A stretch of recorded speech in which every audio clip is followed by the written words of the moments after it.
أضفيت على الحسن العبقى فالورد تضاء.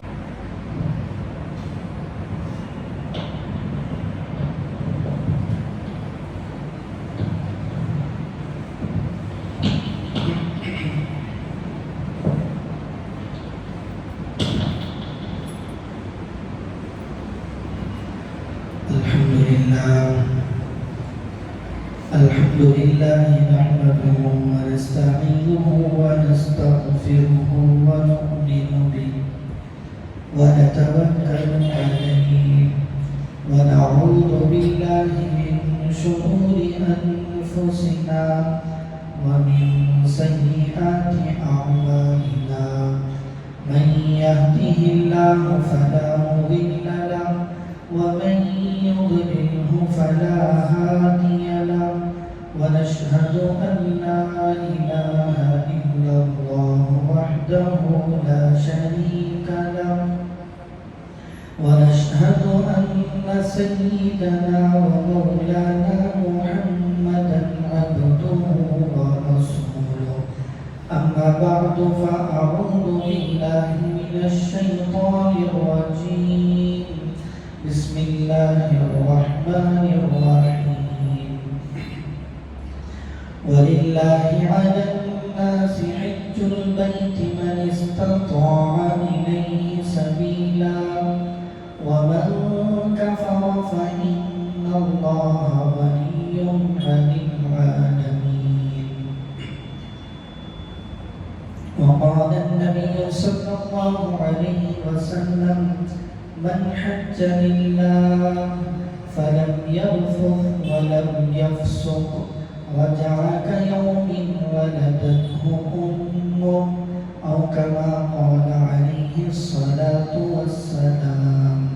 اللهم صل على سيدنا محمد وعلى آل سيدنا محمد وبارك وسلم. معزز سامعین کرام، بزرگان محترم، عزیزان ملت، ہر مسلمان کا چھوٹا سے چھوٹا بچہ جس کو اسلام کی بنیادی باتیں معلوم والدین کی طرف سے کروائی جاتی ہیں، وہ جانتا ہے کہ اسلام کی بنیاد کن چیزوں پر ہے۔ مشہور حدیث ہے: بنی الاسلام علی خمس، اسلام کی بنیاد 5 چیزوں پر ہے: توحید، نماز، روزہ، زکوٰۃ، حج۔ ان میں سے بہت سارے امور ایسے ہیں جن پر تقریباً سبھی حضرات عمل کر لیتے ہیں۔ توحید ہے، اس کی اہمیت ہم جانتے ہیں کہ اللہ کو ایک ماننا، اللہ کی وحدانیت پر، اس کی قدرت پر، اس کی طاقت پر یقین رکھنا، اللہ کے علاوہ اس کی ذات میں، صفات میں کسی کو شریک نہ کرنا، یہ بھی اسلام کی بنیاد ہے۔ اسی طرح نماز کا مسئلہ ہے، کبھی پڑھی کبھی چھوڑی لیکن پڑھ تو لیتے ہیں۔ روزہ ہے، روزے کا بھی اہتمام تقریباً ہو جاتا ہے۔ زکوٰۃ مالداروں پر اللہ نے فرض کر رکھی ہے، الحمدللہ تقریباً مسلمان اس کو ادا بھی کرتے ہیں، کوتاہیاں بھی ہوتی ہیں۔ لیکن ایک اور ان میں فریضہ ہے جس کے اندر تقریباً بہت سارے مسلمان جس کی کوتاہی میں مبتلا ہیں، اور اس کوتاہی کا ہمیں احساس بھی نہیں ہے۔ ہمیں کبھی توفیق نہیں ہوئی، کبھی موقع نہیں ملا، کبھی فرصت نہیں ہوئی کہ ہمیں کبھی اس پہلو پر بھی غور کرنا چاہیے کہ اللہ تعالیٰ نے جو فرائض ہم پر لازم کیے ہیں مسلمان ہونے کے بعد، ان میں سے ایک فریضہ ہے، فریضہ حج۔ اللہ کے بیت کا، گھر کا، کعبۃ اللہ کا حج کرنا، یہ اسلام کے بنیادی فرائض میں سے ہے۔ وَلِلَّهِ عَلَى النَّاسِ حِجُّ الْبَيْتِ مَنِ اسْتَطَاعَ إِلَيْهِ سَبِيلًا۔ اللہ نے قرآن پاک میں جہاں پر حج کی فرضیت کو بیان فرمایا، اس فرضیت کو بیان فرمانے کے بعد اللہ نے جو الفاظ استعمال فرمائے وَمَنْ كَفَرَ فَإِنَّ اللَّهَ غَنِيٌّ عَنِ الْعَالَمِينَ، جو بندہ کفر اختیار کرتا ہے، ناشکری کرتا ہے، تو یاد رکھنا چاہیے کہ اللہ تعالیٰ تمام جہانوں سے بے نیاز ہے۔ پہلے تو غور کریں کہ اللہ نے حج کا حکم دیا کس کو دیا، میں ابھی بیان کروں گا۔ حج کا حکم دینے کے بعد اللہ نے کہا جو حج نہ کرے ولم یحج، اللہ نے یہ نہیں کہا ومن لم یحج، بلکہ اللہ نے کہا ومن کفر۔ اس سے معلوم ہوا کہ حج نہ کرنا یہ کفر کرنے کی طرح ہے، گویا کہ کافروں جیسا عمل ہے۔ اللہ نے کہا ومن کفر، جو حج نہ کرے، جو کافروں کے جیسا عمل کرے، اللہ اس کا گناہ کیا دیں گے، اس کا وبال کیا ہوگا، اللہ نے بیان نہیں فرمایا۔ تو مفسرین کا اصول ہے، علماء نے بیان فرمایا جہاں پر کسی گناہ کا وبال بیان نہیں کیا جاتا اللہ کی طرف سے، تو اس وبال سے بہت زیادہ ڈرنے کی ضرورت ہوتی ہے۔ اللہ نے کہا وَمَنْ كَفَرَ فَإِنَّ اللَّهَ غَنِيٌّ عَنِ الْعَالَمِينَ، تو بندوں کو یاد رکھنا چاہیے اللہ بندوں کے کوئی محتاج نہیں ہے، اللہ تمام جہانوں سے بے نیاز ہے، اللہ کو تمہارے حج کی کوئی ضرورت نہیں ہے۔ محتاج تو ہم ہیں، نمازیں پڑھ کے بھی محتاج ہم ہیں، روزے رکھ کے بھی ہم محتاج ہیں، زکوٰۃ دے کر بھی ہم محتاج ہیں، مسلمان ہو کر بھی ہم محتاج ہیں۔ پوری دنیا کی انسانیت اللہ کی وحدانیت کو مان لے، اپنا پورا مال و دولت پیسہ اللہ کے راستے میں لٹا کر 24 گھنٹے کے لیے اللہ کے سامنے سجدہ ریز ہو جائے، تو ان بندوں کا عمل اللہ کی تعریف میں، اللہ کی وحدانیت میں، اللہ کی بڑائی میں کوئی اضافہ نہیں کر سکتا۔ اللہ کی وحدانیت، اللہ کی تعریف، اللہ کی بڑائی انتہا تک ہے، جہاں تک ہمارا تصور جا سکتا ہے اس سے کہیں زیادہ اللہ کی بڑائی ہے۔ میں اللہ کی بڑائی کر کے اللہ کی کوئی شان بلند نہیں کر رہا ہوں، میں اللہ کی بڑائی کرتا ہوں تو میں اپنے لیے کر رہا ہوں۔ تو اللہ تعالیٰ نے فرمایا وَمَنْ كَفَرَ فَإِنَّ اللَّهَ غَنِيٌّ عَنِ الْعَالَمِينَ، جو بندہ کفر کا کام کرتا ہے، جو ناشکری کرتا ہے، تو اللہ تعالیٰ ایسے بندوں سے، پورے جہانوں سے اللہ بے نیاز ہے۔ تو بزرگوں عزیزوں، ایک تو اس آیت کے اندر سمجھنے کی بہت ساری باتیں ہیں۔ پہلی بات تو یہ ہے کہ اللہ نے قرآن پاک میں نماز کا حکم دیا، روزے کا حکم دیا، زکوٰۃ کا حکم دیا، تو اللہ نے کہا وَأَقِیمُوا الصَّلَاةَ وَآتُوا الزَّکَاةَ کُتِبَ عَلَیکُمُ الصِّیَامُ، نماز پڑھو، زکوٰۃ دو، تمہارے اوپر روزے فرض کر دیے گئے۔ لیکن جب حج فرض فرمانے کا موقع آیا تو جو پہلا لفظ اللہ نے یہاں پر استعمال کیا وَلِلَّهِ، تمہارے اوپر حج فرض ہے، کیوں؟ وَلِلَّهِ، حج تمہیں کرنا ہے اللہ کے لیے، اللہ کے لیے حج کرنا ہے۔ تو پہلی بات تو ہمیں یہ سمجھنی ہے کہ کیا نماز غیروں کے لیے، روزہ غیر اللہ کے لیے، زکوٰۃ غیر اللہ کے لیے نہیں، وہ عبادتیں بھی اللہ کے لیے جب تھی تو اللہ نے حج کو خصوصیت کے ساتھ کیوں فرمایا کہ اللہ کے لیے حج کرو۔ دیکھیے نماز روزانہ 5 مرتبہ فرض ہے، جب مسلمان پڑھتے ہیں 5 مرتبہ روزانہ پڑھ لیتے ہیں، جو 5 نمازیں نہیں پڑھتے کم سے کم ہفتے میں 1 مرتبہ پڑھ لیتے ہیں۔ نمازوں کے پڑھنے کے بعد اتنی بڑی کوئی ان کے اندر اتنا بڑا احساس پیدا نہیں ہو جاتا کہ میں نے بہت بڑا کام کر لیا، کیونکہ دیکھتے ہیں کہ پورا جہان، پورے مسلمانوں کا پورا ایک مجمع نماز پڑھ رہا ہے، میں نے 2 رکعت 4 رکعت نماز پڑھ کے کوئی بڑا کام میں نے نہیں کر لیا، اس کے اندر اتنی بڑائی پیدا نہیں ہو جاتی۔ زکوٰۃ دے رہے ہیں، اپنا پیسہ کوئی چھپا کر کوئی ظاہر کر کے دے رہا ہے، اس کے اندر بھی ریاء کا اتنا بڑا خدشہ نہیں ہوتا، دینے والے اس میں بھی ریاء کر کے دیتے ہیں لیکن خوف اتنا زیادہ نہیں ہوتا۔ روزہ تو ہے ہی اللہ کے لیے، کسی کے سامنے اس کا اظہار مشکل ہوتا ہے، لیکن حج ایک ایسی عبادت ہے جس کے اندر ریاکاری کا بہت زیادہ احتمال ہوتا ہے۔ حج ایک پیسے کی بہت بڑی تعداد آ جانے کے بعد بندہ حج کی طرف جاتا ہے، اور محلے کے اندر جانے والے 4-5 افراد ہوتے ہیں، ان میں سے حج کو جانے والے بہت زیادہ ہائی لائٹ ہو جاتے ہیں، اور اللہ حفاظت فرمائے آج کل حج کو جانے والوں کے کیا ناز ہیں، کیا نخرے ہیں، کتنا دکھلاوا، کتنا ریاکاری کے ساتھ حج کیا جاتا ہے۔ ارادہ ریاکاری کا بھی نہ ہو، لیکن جو طریقے اختیار کیے جاتے ہیں وہ بالکل نامناسب طریقے اختیار کیے جاتے ہیں۔ پورے محلے میں بتا کر، پورے خاندان میں بتا کر، دعوتیں کر کے، اعلانات کر کے، بعض افراد تو پیپر میں ڈالتے ہیں کہ بھئی فلاں صاحب حج کو جا رہے ہیں، ہم اپنی طرف سے ان کو حج کی مبارکبادی پیش کرتے ہیں۔ کس کے لیے حج ہو رہا ہے؟ لوگوں کے لیے۔ وَلِلَّهِ عَلَى النَّاسِ، لوگوں پر حج فرض ہے اللہ کے لیے۔ یہ عبادت جب اللہ کے لیے ہو رہی ہے تو ہمیں نیت بھی اللہ ہی کے لیے کرنی چاہیے۔ پوری عبادت، میں نے پہلے بھی کہا ذی الحجہ کا جو مہینہ آتا ہے اس کے اندر خلاف قیاس، عقل میں نہ آنے والی باتیں بہت ساری اللہ نے رکھ دی ہیں۔ خصوصیت کے ساتھ حج کی جو عبادت ہے، آپ اس کے ایک ایک رکن کو دیکھیں گے کہ ایک رکن بھی ہمیں ظاہری طور پر سمجھ میں نہیں آئے گا کہ بھئی کیا کر رہے ہو۔ پہلے تو نکلے حج کے لیے، آپ کا جو شاہانہ لباس تھا، بہترین کرتا، بہترین پاجامہ، بہترین صاحب 3 پیس سوٹ کے اندر گھوما کرتے تھے، لاکھوں کے جوتے پہنتے تھے۔ نہیں، سب کچھ اتارنا پڑے گا۔ 2 سادے بغیر سلے کپڑوں کو لپٹ کر اللہ کے گھر کی طرف تمہیں جانا پڑے گا۔ چہرے پر بہترین ٹوپی سجائی تھی نا، اس کو بھی اتارنا پڑے گا۔ ننگے سر، ننگے پیر، 2 کپڑوں میں لپٹ کر اللہ کے حضور حاضر ہونا پڑے گا۔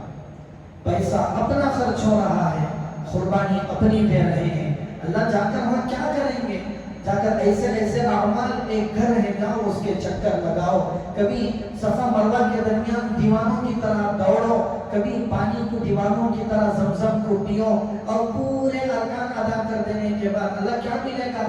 کیا زمزم کھجور اللہ کی طرف سے تقسیم ہوں گے؟ نہیں، اپنے سر کے اوپر جو بچے کچھ آپ کی خوبصورتی تھی بالوں کے ذریعے سے، اللہ کہتے ہیں اس کو بھی نکال دو۔ کیسا، کیا اللہ سکھانا چاہتے ہیں اس عبادت کے ذریعے سے کہ شیطان کو اللہ نے حکم دیا حضرت آدم کے سامنے سجدہ کرنے کا، شیطان نے اللہ کا حکم بجا لانے کے بجائے سوال کر لیا، کیوں مجھے کیوں کرنا ہے اس طرح؟ جب شیطان نے کیوں کا سوال کیا تو اللہ نے اس کو مردود کر دیا۔ حضرت ابراہیم علیہ السلام کو اللہ نے حکم دیا اپنے بیٹے کو ذبح کرنے کا، حالانکہ شیطان کو جو حکم ملا تھا اس کے مقابلے میں حضرت ابراہیم علیہ السلام کو جو حکم ملا تھا وہ حکم زیادہ اللاجیکل تھا۔ حضرت آدم کو سجدہ کرنا ہے، بیٹے کو ذبح کرنا یہ بہت زیادہ اللاجیکل سمجھ میں آتا ہے، لیکن حضرت ابراہیم علیہ السلام نے اکڑ کیے بغیر، کیوں کا سوال کیے بغیر اللہ کے سامنے سر جھکایا تھا، تو اللہ نے حضرت ابراہیم علیہ السلام کے ان اعمال کو زندہ رکھ کر لوگوں کو بتا دیا کہ میرے محبوب بندے ایسے ہوتے ہیں جو کبھی بھی کیوں کا سوال نہیں کرتے۔ تمہیں صفا مروہ کی سعی کرنی ہے، بس کرنی ہے، کیوں اس کا سوال نہیں۔ اللہ یہاں پر تو شیطان موجود نہیں ہے، کیوں کنکریاں مارنے نہیں، کیوں شیطان سوال کرتا ہے۔ اللہ نے حکم دیا تمہیں کنکریاں مارنی پڑے گی، وہ بھی کیسے؟ بس ہلکے سے مارنا ہے۔ شیطان کو لگے گی نہیں لگے گی، اللہ کا حکم ہم پورا کر رہے ہیں۔ تو بزرگ و عزیزوں، جو عبادت پورے طور پر اللہ کی فرما برداری، اللہ کے سامنے عبودیت کا اظہار رکھتی ہے، ایسی عبادت ہم لوگ بجا لاتے ہیں تو اس کے اندر ریاکاری کوٹ کوٹ کر بھری ہوتی ہے۔ تو اللہ حفاظت فرمائے، جو حج کرنا ہے تو اللہ ہی کے لیے حج کرنا ہے۔ وَلِلَّهِ عَلَى النَّاسِ حِجُّ الْبَيْتِ مَنِ اسْتَطَاعَ إِلَيْهِ سَبِيلًا۔ اگر اللہ نے کہا کن لوگوں پر حج فرض ہے، مجھے آج یہی عرض کرنا ہے کہ کن لوگوں پر حج فرض ہے، حج میں کیا کرنا، کیسا کرنا، کیا نہیں کرنا، وہ الگ عنوان ہے، الگ مضمون ہے۔ اب جو عرض کرنا ہے کن لوگوں پر حج فرض ہے، من استطاع الیہ سبیلا، جو حج کرنے کی طاقت رکھتا ہو۔ بھئی کون رکھتا ہے طاقت؟ ہمارے سے پوچھے تو کیا بولتی؟